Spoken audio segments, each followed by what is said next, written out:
Whippersnapper.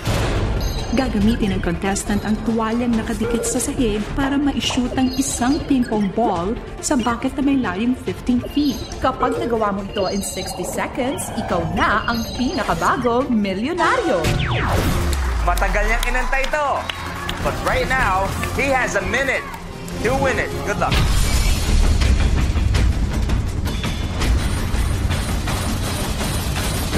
The game begins in 3, 2, 1. Go!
Ganun talaga, ultimate challenge natin. Game over si Robbie. Pero walang 1 million, pero si Robbie ay may total na 70,000 pesos.